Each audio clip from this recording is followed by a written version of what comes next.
Ladies and gentlemen, our feature presentation. We give you the Comic Collectors Academy. With your hosts, Angus Pinland and Jake Jones. Hey guys, welcome to the first episode of the Comic Collector Academy. I am Angus, and this is... Hey everyone, I'm Jake. Yeah, Nice that's right, say your name. Oh! This is already going terrible. So, this is episode 1 of a series that we want to do, just talking about nerdy shit, talking about our theories on current mediums like WandaVision, which is definitely a hot button topic. We want to talk about things like the Snydercut. Trailer is actually releasing tomorrow. And by the time this is out and posted, the trailer will most likely be up. But we won't see it. We're not going to react to it. Nothing like that. Today we're strictly talking about WandaVision.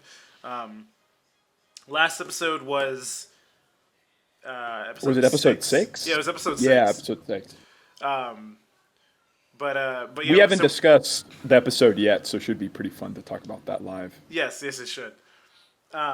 Before we get into that, we're gonna talk a little bit about the Snydercut because we both have some opinions on DC.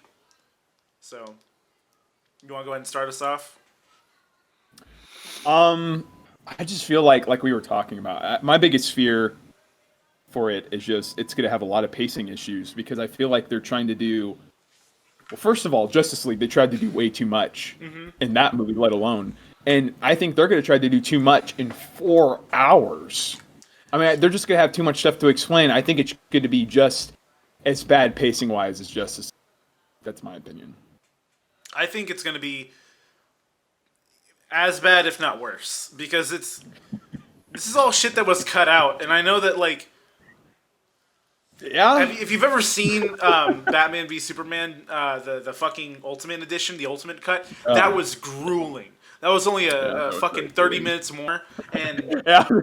There's a reason why some things are left on the cutting room floor. As cool as they are, I think the biggest issue is pacing, and that's why they're cut out. I'm gonna look up the original runtime. The original runtime for Justice League was 2 hours, which already felt fucking horrible. Yes. Oh my God. And now we're going to have the fucking Snyder Cut, which is going to be 4 fucking hours, which is ridiculous. And it's going to be in, I don't even know what that aspect ratio is. Just like a fucking square. But is it really going to be that the entire time? I mean, all the trailers have shown... Now... It might not be, I don't know, because maybe they've been showing preview footage, like test footage. It could be. I don't think it's going to, because one of the new teaser trailers showed it in a. Okay. I guess they've been showing kind of all the rough CGI they've been doing. Okay. But man. Well, my problem is like DC. What they're trying to do is they're trying to catch up with Marvel, and Marvel did Thanos and. Now they're like, oh well, we have to showcase Darkseid. We have to do this. We have to bring in the Justice League to rival the Avengers. And if they just take their time, they have good characters. They have good storylines. If they just took their time, it would be they do. As popular, if not better. Yes, their characters, I would say equally and sometimes even go above Marvel. But Marvel is walking into the game with a script. Mm-hmm. They're walking in with a storyline already ahead. They're already planning out the plot for movies that are coming out, in the next 5 years, because that's how you tell a broad and dynamic story. DC isn't mature enough to realize that is so important to tell a huge, broad, overarching story for movies. Mm-hmm. You can't make it movie by movie. If something that the prequels have proven us as a movie community is that you cannot make a coherent story movie to movie. You really can't. I mean, fucking in WandaVision, there are so many parallels to Age of Ultron, and that movie came out in 2015. It's been 6 years since we've seen that movie, and there are so many just like right off the bat. And the fact that it connects so well to its previous counterparts is insane. And exactly, you watch Justice League, exactly, and not only does the costume design change because all of the Themyscirans, their costume designs changed from Wonder Woman. Yeah. The personalities change because it's a shift in writing. You know, uh, Marvel has different directors. Obviously, we have the Russo brothers doing Avengers, Infinity War, and Endgame. Then you had Joss Whedon for the first two. But all in all, the writing was still very consistent. They had a very good understanding of what the characters were supposed to do and how they were supposed to work. But whenever they were filming Justice League, if I'm not mistaken, whenever they were filming Justice League, they were also doing Wonder Woman at the same time, which is why her character is so different in both movies. I didn't know that. That would make some sense. I could see that coming into play. But yeah, and also, I mean, I'm not.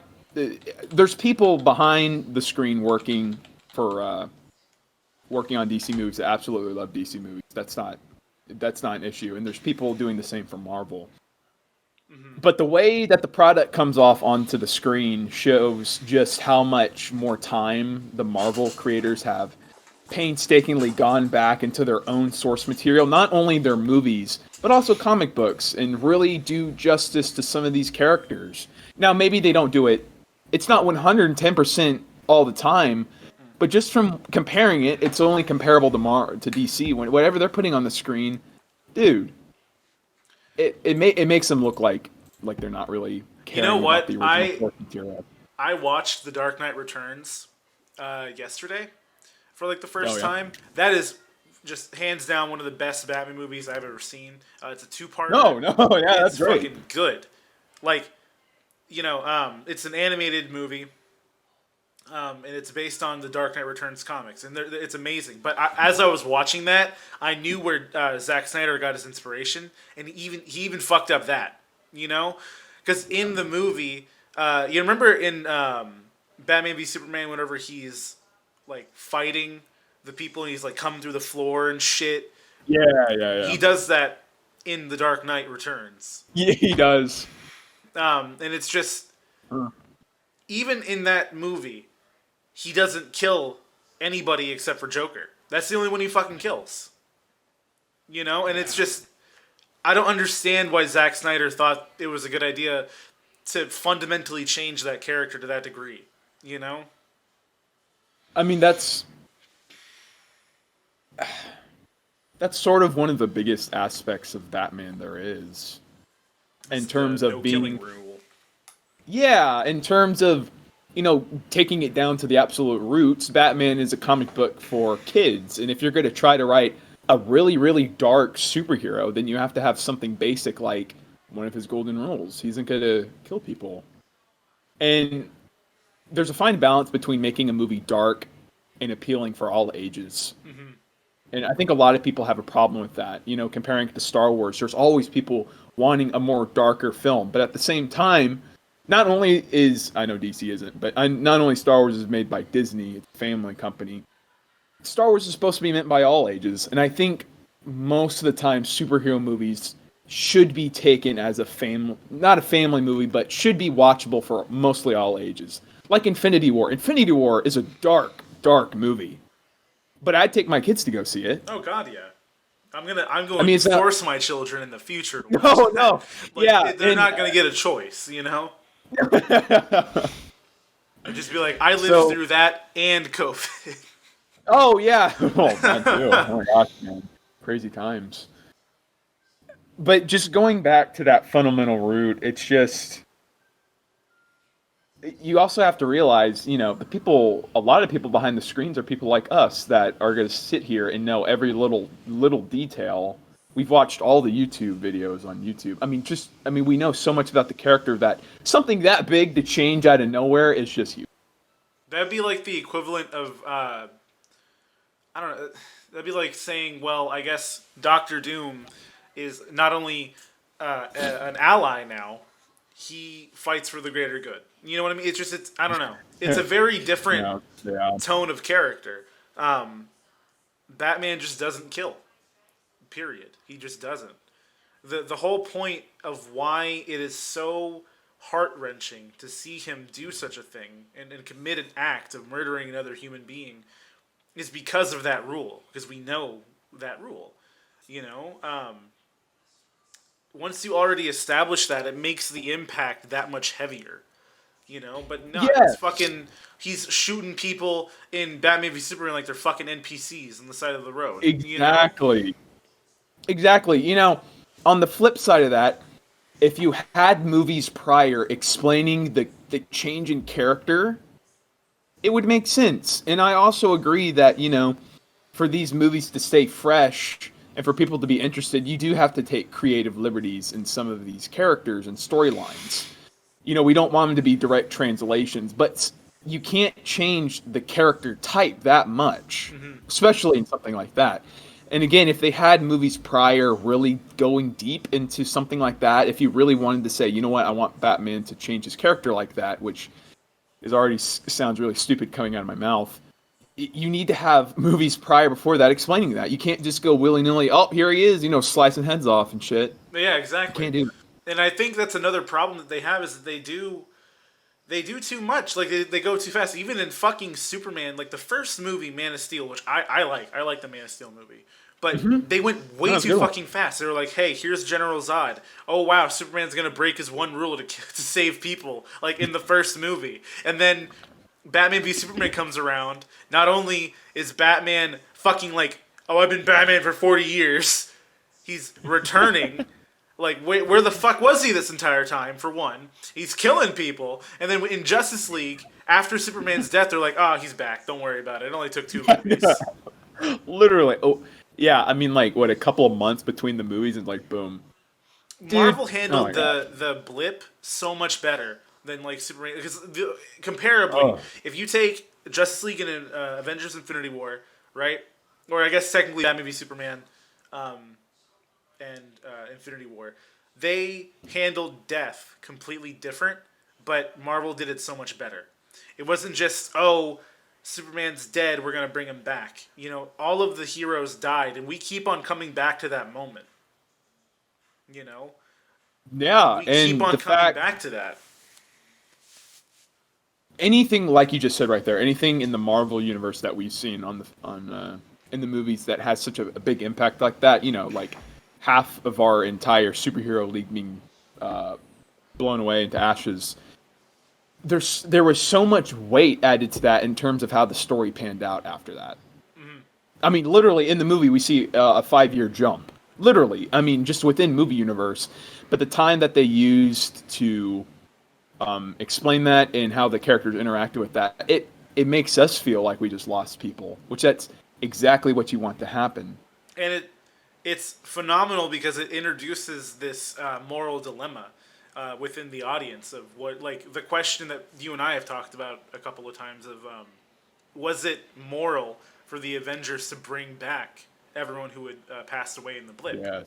And I think in WandaVision, we get the perfect example with the Monica coming back in the hospital and everyone freaking out. Could you imagine having a fucking patient that was on dialysis fade away and all of a sudden 5 years later come back? You know? It's just insanity. People have moved on. People have moved on with their lives, found new people, you know? When did that movie come out in 2018? No, Infinity War. Infinity War came out in 2018, and then Endgame was 2019. Okay. Wait. And Am I right? Yeah, because Endgame was April 2018. Yes. Infinity War was April 2018. Endgame was April 2019, and then Far From Home came out later that year. I know a lot of movies haven't really come out after Infinity War and Endgame, not a whole lot. But just in terms of the movies we've seen, that Infinity War came out in 2018, and we're still seeing the repercussions of Thanos and his snap. It's like Civil War. The fact that was so crucial in terms of telling the story between heroes and was it Tony and Captain America and their hatred. We saw that all the way till Endgame. That's how important that story was, and they made sure to emphasize how much weight that movie had.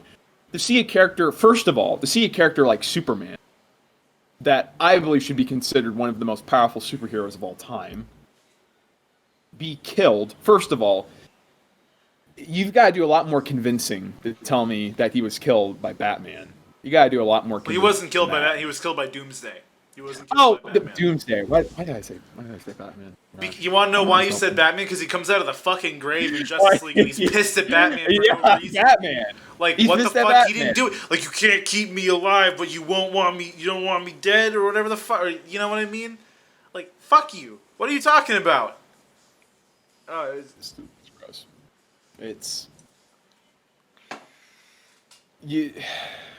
Yeah, man. I mean, the sad thing is DC in the movies is only comparable to Marvel because Marvel's the only one Doing the same shit. doing it. Yeah, and they're doing it to themselves to try to literally copy what Marvel's doing. So I don't really give them a whole lot of remorse. Usually I would, but if they're just flat out trying to copy and make, $1 billion in the box office and go back home and have a nice meal, that's not how it's going to work. You are going to get the bad end of the stick. You brought up Civil War, and that actually reminded me. I think it's really interesting that we are still seeing the repercussions of Civil War today because of what Wanda did in Lagos, right? Lagos? Yeah, I think that's how you pronounce it, yes. If I'm mispronouncing that incorrectly, I apologize. But Hayward was mentioning it and basically sees her as a threat because of it. And just the fact that is still haunting her. Because it's been 5 years real time and 10 years in the movie. Like in the movie universe. Absolutely.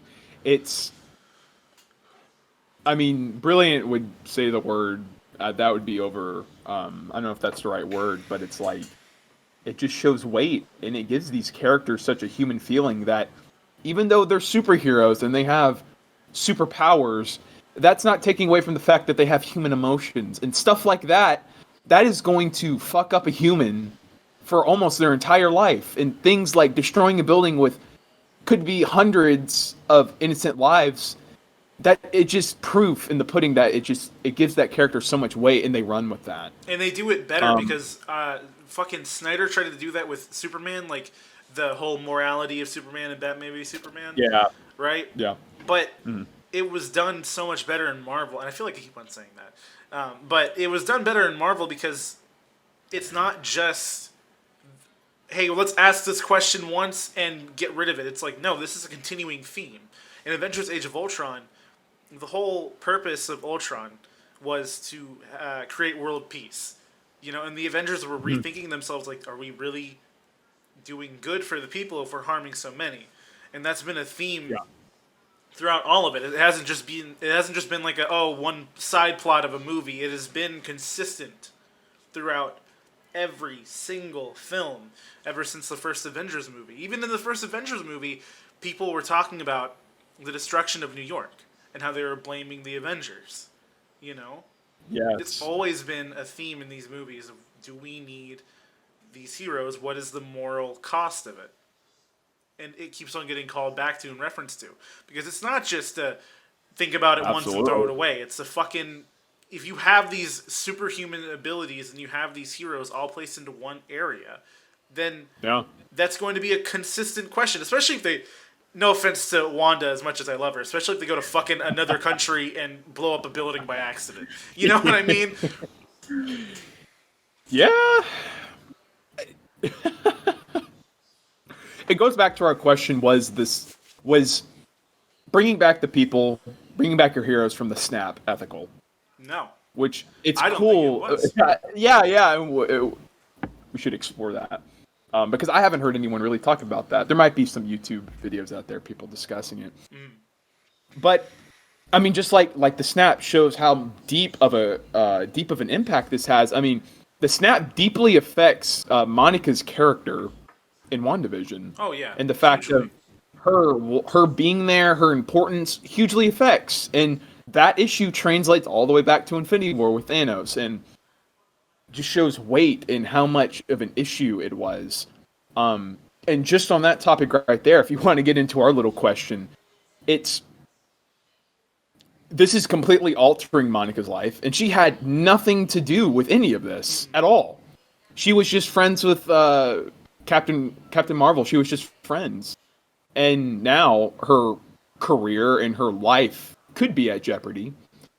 If you want to start getting into kind of what happened in the latest episode, in episode 6, they bring up the fact again. Darcy brings up the fact again that you entering the hexagon, the hex, literally is changing your cells at a molecular level. Like, you are not the same person you were when you first entered it, which could lead to her becoming the superhero she is in the comic books. I don't remember. She becomes Captain Marvel.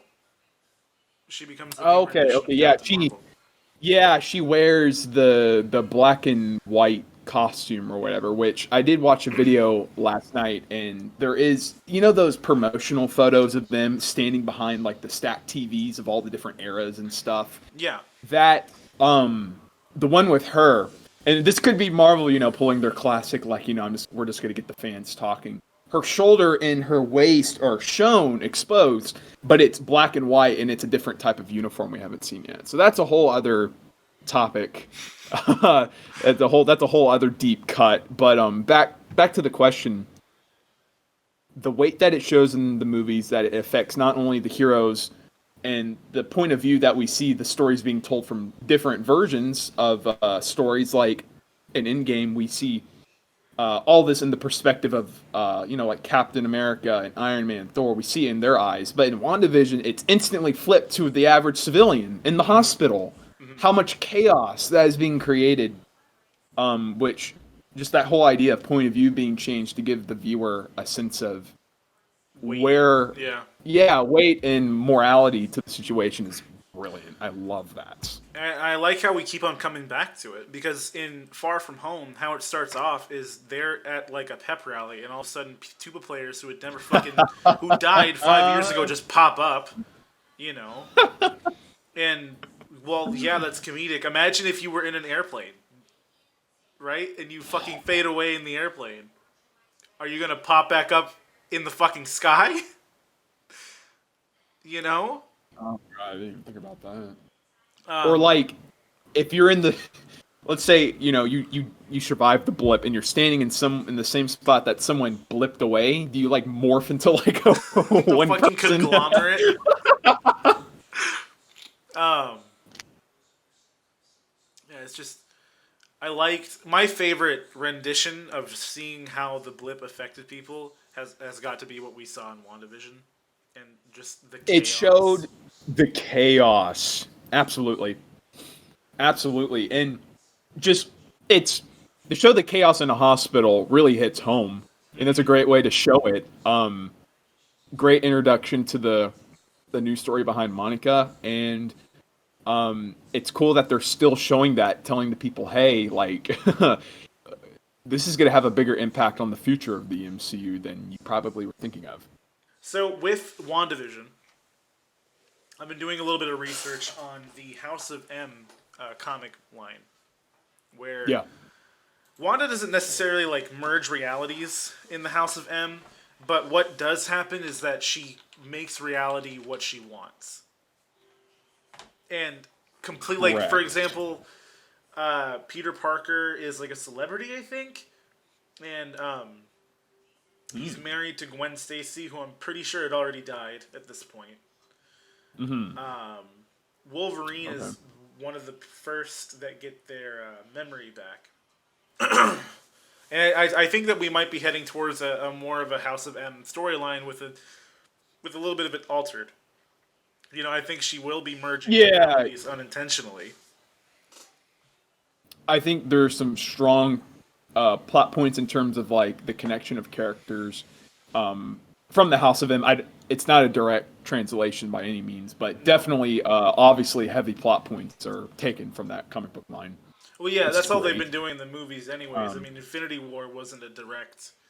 We didn't have or anything, so yeah. But I think it's interesting because of the time period, which we talked about a little bit, and I talked about on my TikTok for a brief moment. But the time frame in which WandaVision takes place and Far From Home.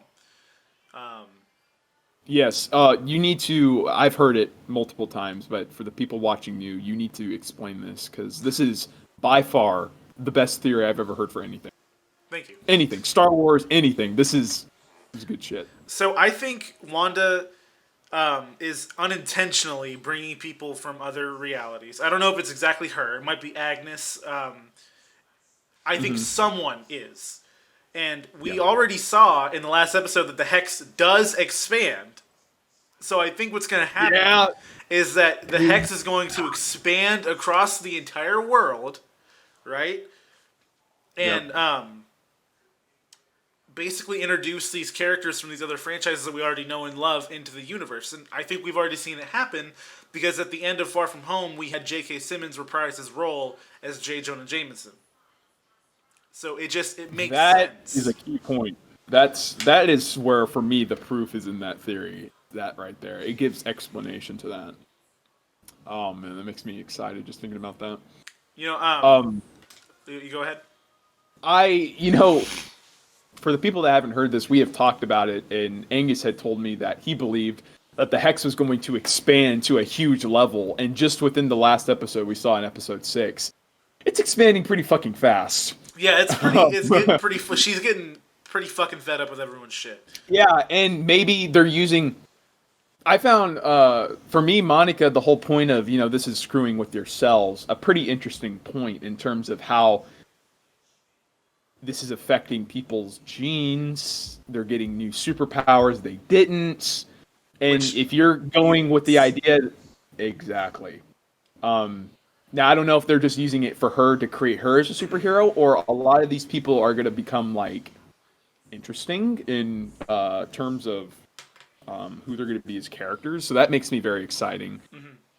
But yeah, it is expanding. I don't know how big it's going to get, but we never saw it stop in the show. Yeah, we did. I think it did. We did? I think it did stop, yeah.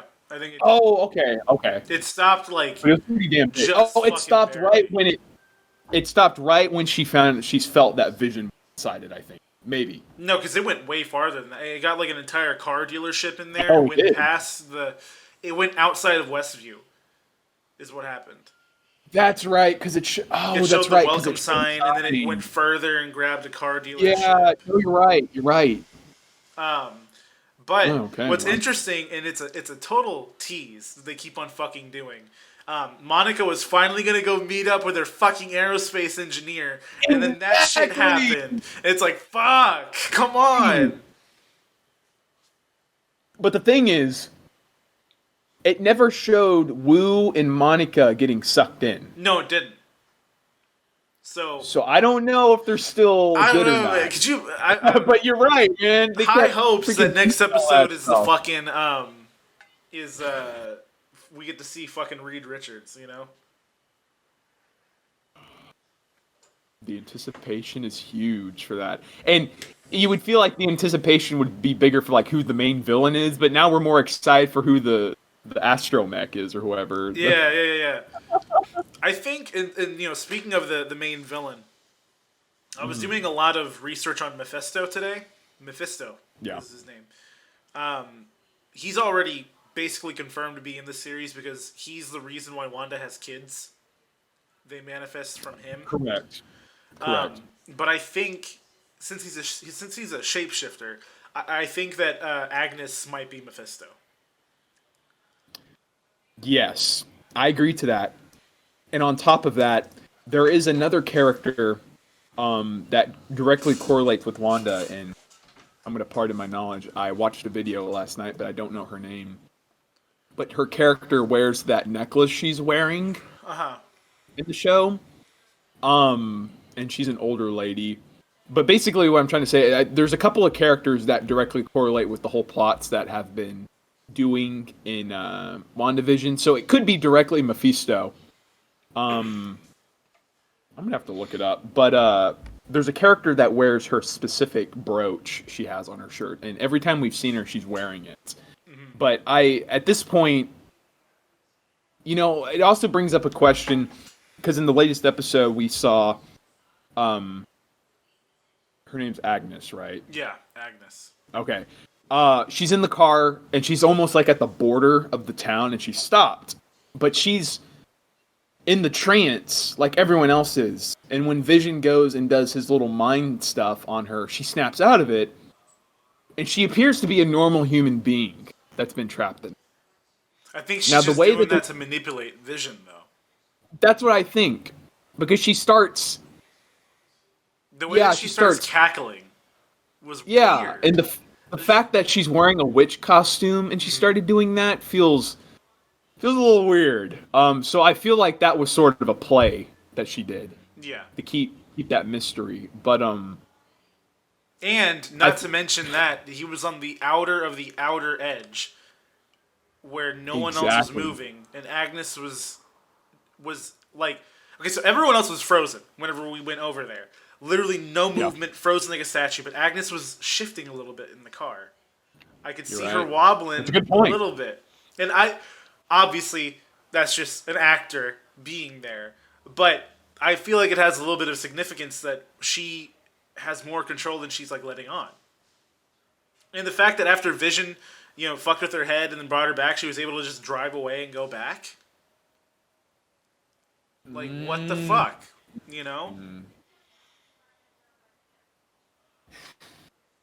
Every episode has opened up a new door in terms of what questions are, and we haven't got any answers yet. So it feels like every episode there's more cliffhangers to be there's more questions and more doors opened. Specifically, me and Angus have talked about, obviously Pedro and his significance and what it means for him to be in this show. But this episode for me, changed my opinions on what his significance is in this show. Yeah, me too. Specifically, the fact that he shares the same memories as the Pedro that we knew in Age of Ultron. Actually, I have a little bit of a theory on that too. He shares the same memories to a degree. She asks Pietro, like, okay, well, do you remember the kid that did this shit? Like, what was his name? And he says, oh, are you testing me? And I rewatched Age of Ultron just to be sure. This is all shit that fucking they told Ultron. Everything except for the Halloween, they told Ultron about it. Like, to a T. And that's suspicious. Also, not to mention that it's literally information that everyone knows at this point in the Marvel Cinematic Universe. Yeah. So it's not like it's super specific as to, aside from the Halloween one, I'm just gonna assume, and even Wanda said I remember that differently. No, I'm gonna assume they're trying to get into Wanda's head and fuck with her that way and trying to rip some memories out of there, Yeah. But again, all of this information was publicly known. Like Wanda's entire file, even Hayward knew about it, and Monica Rambeau, But what's interestingly, what I thought was interesting is that they told Ultron about it, like detail for detail, what Pietro was talking about. Also, not trying to point any fingers, but Pietro acts like Ultron. His personality being that douchebaggy kind of thing, he acts the way that Ultron would. True. That is very true. Side note, obviously the fact that he donned his comic book appearance as a costume is freaking awesome. Nice touch. Did you know the kids were dressed as the adult versions of themselves, except for Tommy? Yeah, I saw that. Only after I saw an image. Yeah, pretty cool. Okay. Again, I need to be better on names and stuff. But the sword agent that's sort of the head of it, and he was the one that banished Wu Hayward and Darcy. Hayward, yes. Obviously, he's a douchebag. But so specifically that they're keeping a track on Vision. Yeah, that's weird. And whenever Darcy opened up a file that she found called Cataract, which obviously refers to eyes, Vision, and the fact that, he's made out of, they mentioned vibranium, like his inner core is made out of vibranium mixed with like biomaterial. Yes. And the fact that when we saw in the episode previous where they showed the security camera of Wanda coming into for what we're supposed to assume, stole Vision. He was in pieces, but he was on a lab table. Yeah. Do you think that there were trying to maybe like turn Vision into a weapon? Oh, definitely. Some sort. Definitely, because in the comics, I'm pretty sure. I think they tried to do that. Yeah, I'm pretty sure they recreate Vision. So maybe that's what they're trying to do. Maybe they're trying to recreate Vision and make him work for Sword. Yeah, because up until this point, we have been thinking that Wanda is the bad guy. Mm-hmm. So why would they be tracking Vision? Why would they want his dead body if they didn't have any other intent for it? Why wouldn't they just bury it? Cremate it, or do something like that. So that brought up that made my eyebrows rise for a little bit. I was like, huh. In the comics, they do rebuild him a couple of times. So yes. I just wanted to confirm that before we were Yeah, true. The commercial for this episode. That was fucking weird. The commercial was weird as hell. Yeah, just the fact of it being a 90s commercial, I like the aesthetic, but the message that it was trying to portray is definitely a lot deeper and I think a lot more up into interpretation than the other ones. Mm-hmm. I still really don't know my final answer on it. I did watch some videos and some explanations of what people had in their opinions. But at the end of the day, I'm still pretty confused on my interpretation. I assume it has to do with something with Wanda and Pedro. Because I saw some stuff, because in an Age of Ultron, they explained that their little backstories, they were starving and hungry. Mm-hmm. And the fact that the kid's starving and hungry, Shark comes out of nowhere and gives them magic. They get superpowers.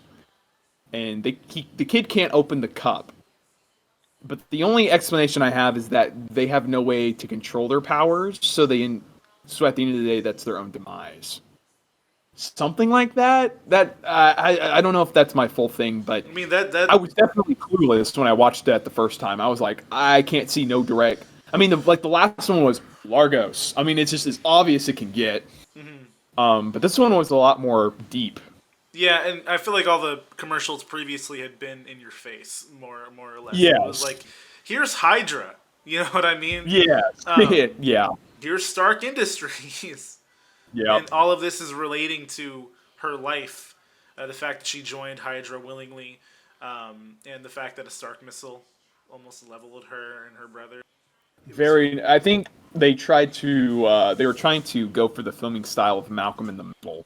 Yes, that's exactly. Oh, that was awesome. Whenever it opened up in the Malcolm. The framing that he did when it showed. Yeah, it showed like Quicksilver on the couch and he was sleeping, and it was all like really zoomed in on his face, and it showed the kids. I was like, yeah, this is pretty much like that. Life is unfair because those kids aren't surviving this afterwards.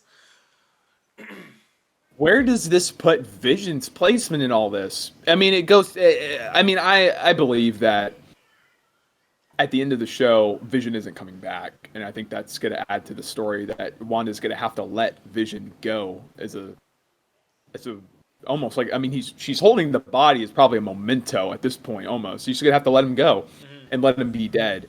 So I think at the end of the show, we're not going to see Vision coming back. Let alone for the kid. Look at what happened whenever he walked out of the barrier. Exactly. That was heartbreaking. But why were they? That brings me to my other question. Like we were just discussing, were they trying to weaponize Vision? What was their grand idea? Why are they tracking him? Also, why the fuck weren't they doing anything? They were just like, nah, let's watch him disintegrate. They were that quick to run away. Oh man, so many questions. It doesn't make none of them have been answered. Sense. I know, and this episode has me even more confused about Quicksilver being the X-Men Quicksilver being in the MCU.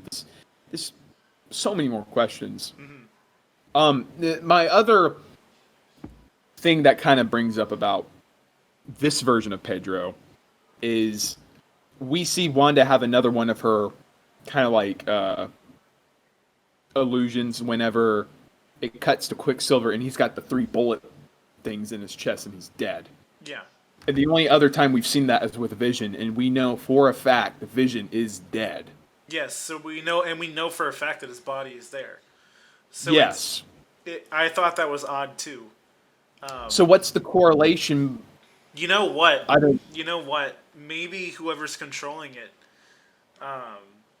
tried to like make him look that way, so she would think that he's actually there. You know what I mean? Because she saw Vision for what he really is, and that okay, well she's actually there, body's actually there. Maybe they're trying to convince her like this really is your brother. And he even said like, "I'm not a stranger. I'm not your husband. I'm your brother." Exactly. You know what I mean? I think he's being controlled by an outside source, because why else would he say, "Oh, it's not like Vision could fucking die twice"? You know, I have why a couple. Why else would he say that to his? Yeah, and I have a couple of theories on who could be controlling him. What if it's just Doctor Strange controlling him? You know what I mean? Like I don't. It would make. I don't care what the explanation is. Give me more Doctor Strange. It would make sense because I mean, if he went in there by himself, as he is, Wanda would freak the fuck out, and he doesn't want that. So he wants to try and like instill this amount of trust. You know. Man. Side note, Doctor Strange is my favorite character, so I don't need any explanation to see more of Doctor Strange. Daddy Strange. And I would say, yeah, Doctor Strange. But at the before this latest episode, really at the beginning, we had talked about the importance of this show and its connection to the new Doctor Strange movie, Doctor Strange Into the Multiverse of Madness. It being directly connected to that, I think it wouldn't be so far out of the park to see Doctor Strange at the very last episode giving some type of important dialogue, important speech to Wanda or anyone talking about there are much bigger impacts of what you've been doing than what you realize. So you need to stop. You know, you need to like chill the fuck out. But what's it, 6? We only have 3 more episodes. Yeah. I think whenever we get that last episode, we're getting a Spider-Man 3 trailer. I'm calling it. Because I will let you call that. Yeah.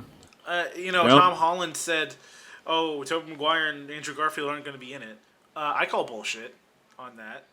Just because Kevin Feige had said that WandaVision and Doctor Strange Multiverse of Madness and the Spider-Man 3 movie, they're all going to be connected. And Spider-Man 3 connect to it also. So it's just... Okay, so me and Angus have talked a lot about, you know, going on the idea of believing rumors and casting rumors and that type of stuff. I can really only compare my experiences to Star Wars rumors. You always hear the typical Hayden Christensen spotted on set, or, you know, Ahsoka being on set, even though they're both confirmed now for future shows. But going back to, like, you know, Force Awakens type stuff, you know, like, oh, Hayden Christensen, major plot point, he's going to return as Darth Vader, you know, stupid stuff like that. From what has been accumulating on Instagram, Twitter, social media, YouTube, all that stuff about rumors and casting stuff for Spider-Man 3, the fact that this directly correlates with the new Doctor Strange movie and what has been taking place in WandaVision, it makes me think that these rumors are pretty like, they hold some weight. So I'm going to run with it. Yeah. And like we've talked before, if this doesn't happen, it doesn't matter if it's Disney. It doesn't matter if Disney wasn't intentionally going to do this, or it doesn't matter if it was Disney's fault or not. It's going to hurt Disney at the end of the day as a company, because so many people have self-confirmed that this is going to happen. Like, almost like us. Mm-hmm. So, but this is the one time where I'm taking a pretty outlandish rumor. I'm totally subscribing to this is going to happen. No, yeah. There's also been a lot of on-set photos, which these are real, of like corners of like walls with a bunch of like, I wouldn't say propaganda, but like news flyers and stuff. And there's news flyers showing Mysterio on it that say "I believe," which is such the coolest thought to think about. Bringing it back to Far From Home, at the very end, we see that Spider-Man's his identity is revealed by Mysterio.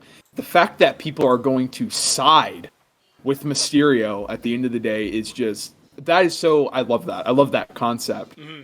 Oh yeah, right here. Yep. This is going to be an insane movie, no matter what. But Absolutely. I think they're gonna have. Oh god, I think like no matter what, they're gonna have Tobey Maguire or Andrew Garfield in it, just because the rumors are too heavy. It's too heavy. Like I said, even if they don't, if it isn't happening, even if Disney's fault or not, they're gonna get hurt at the end of the day if they don't do it. The power of the internet, man. The power of the internet is strong. It's definitely like Instagram and stuff. People self-confirm stuff, and then their expectations rise so high that at the end of the day, it falls flat. And maybe that'll happen with me. I God hope all this happens because it's been setting up for it to happen. But at the end of the day, none of it's confirmed, so we don't know. So with the Spider-Man, I don't know. One of my questions is probably the title, what the title is going to be. A lot of people are speculating it's going to be Homeworlds. I'd be digging it if it was. Homeworlds would be fucking awesome. You know, there was a fan-made trailer called Spider-Man Homeworlds, and that was phenomenal. Showed me that. Phenomenal. That was really good. Good. But the way that the MCU is setting up and Spider-Man's character, it's really pushing him into the spotlight, and I love it. And maybe we'll see more of him against other characters collabing. But with all the theories and coming up and everything that's been being discussed, it's looking bright that this movie is going to be a pretty fucking insane film. Pretty out there. It's gonna be nuts. It is going to be fucking whack. Especially since a good point that can be made is that we have the Batman trailer, which is coming out in 2022, right? That's a movie that's not coming out for an entire other year. Spider-Man's coming out in December this year. No trailer. Nothing. No trailer. Nothing like that. And why? Because WandaVision's not over yet. Yeah. Some shit's gonna happen in WandaVision, and if they released the trailer, it would fucking spoil it. I'm telling you, because they did that. They did that with Black Panther with Infinity War. They released a trailer before Black Panther came out, and then they spoiled in Black Panther that he doesn't die. Which, no shit. You know, we already knew he was gonna be in Infinity War, but it's just that didn't have any impact. They're not fucking up again. They're not doing that again. So I think as soon as WandaVision is over. And as soon as like Falcon and the Winter Soldier starts up, we're gonna get a fucking trailer for Spider-Man 3. And I wouldn't be surprised if we learned that Falcon and the Winter Soldier. I wouldn't be surprised if we learned that's like taking place at the same time as WandaVision. Yeah, that is a good point. Good point. Yeah, because I wonder. Well, I mean, we know the release dates and all that stuff for the shows, but exactly when these shows are taking place in the whole Marvel timeline will be interesting to see. I feel like what's going to happen is, like at the end of Falcon and Winter Soldier, they're going to get sucked into the Hex, and shit's going to go crazy. Oh yeah, you know? Yeah. Yeah, I think that's what's going. I think what's happening in WandaVision right now is going to be a turning point that's going to be talked about throughout the next couple of decades. Why else would you start with WandaVision if it didn't have a huge impact like that? Exactly. That's my question. Yeah. And I totally agree. I think it's going to be talked about like how the blip is talked about. You know, I think it's going to be referenced back to just like the blip. I think it's going to be, if I could talk, I think it's going to be equivalent. Oh my gosh, man. I'm so excited.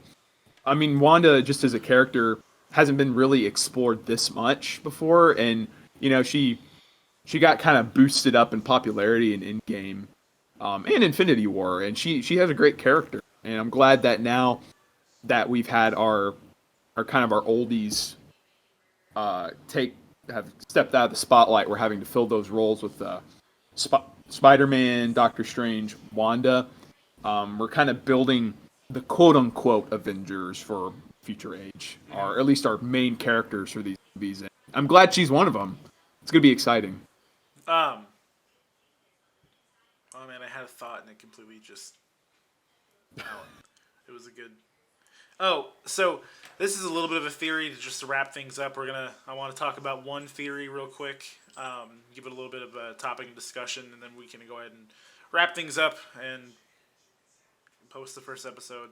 But in WandaVision, in like episode 5, there was something that bugged me that I don't know how Monica knew, because she was talking about like during the climactic fight, Wanda almost killed Thanos, and she would have if it weren't for the Thanos blitzing himself. How did she know that? Monica said that, right? Yeah, Monica Rambeau said that. How the fuck would she have known that? That's such a random detail. That'd be like saying, I don't know. It's just, to me, it's a random detail in like the midst of a huge ass battle. Like at that same time, Spider-Man could have been, doing instant killing all of them, and then the same could be said about that. Or fucking some random Sorcerer Supreme dude could be doing like the same kind of shit, but it's not talked about. Good point. Because it's not like every moment was recorded. So how did she knew that? How did she know that? That is a good point. I mean, I guess we would have to assume she was caught up whenever she first came into the blip and first went back to Sword headquarters. But even at that, I feel like that's a really weird detail to brief upon. I don't know, man. That is a good point. It's just a thought. It's a nice little thought. Yeah, no. Good point. Well, you want to go ahead and do the closing since I did the opening? Yeah. So this is an idea we've had. We've discussed topics that should have been recorded because we've talked about some pretty good stuff. Mm-hmm. But I hope you guys enjoyed our first episode. We really talked about just the MCU. We do plan about talking about collecting, like it's in our name, comics, stuff like that. Expect that for episode 2. But we're glad if you've made it glad you've made it here, and we hope you enjoy and hope you stay tuned for more episodes. Thank you guys for tuning in.